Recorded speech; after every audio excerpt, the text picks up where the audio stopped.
Hi, I'm Dave Epstein. Welcome to Growing Wisdom. Let's talk seeds today, and not the seeds that you buy, and I certainly buy my share of seeds, but the seeds that form on plants if you leave them in the ground too long. And here in my hand I have the very top of some choy, and if we pop this open, so you can see little teeny green seeds in there, and if we were to let this dry, eventually the seeds would turn brown or black, and we could replant these. Now, depending on the variety of plant, the seeds may or may not be true. And what I mean by that is you'll get something close to the original, but it might not be exactly the same. Depends on how it was pollinated. So one of the things that's happened is, let's walk over here, is I had some kale growing all winter long last winter. So we've got some kale plants which have reseeded themselves in here. So a couple of things can happen. You may find plants coming up in a place you don't want them. You could transplant these and put them in a garden or in the container.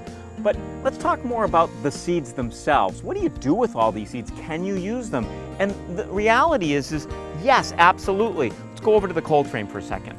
So here we are in the cold frame, and you can see we've got a fennel plant here. And if you look at the very top of the fennel, it's beginning to produce some seeds. And once the seeds are produced, we could actually use these and replant them and get some more fennel. So recently I got some dill seed doing the same thing. So here's my dill seed. Now I could use these, let's say a recipe called for dill seed, I could actually use these, or I could plant the dill seed next year. It's just a fun way to get your own seeds and plant. Certain plants are much easier to collect than others. Dill, fennels, those are very easy seeds to obtain. One of my favorite plants to let go to seed is cilantro, because the seeds are just so easy to collect. Once the plant dries, and you can see how brown this looks, you just can come out to the top and collect these seeds. And this is the spice known as coriander.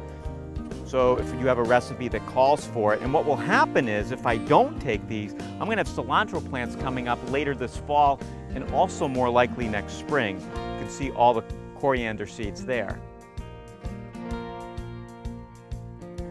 You should store seeds in a cool, dry place. Warmth and moisture are not good for seeds. They will not keep nearly as long.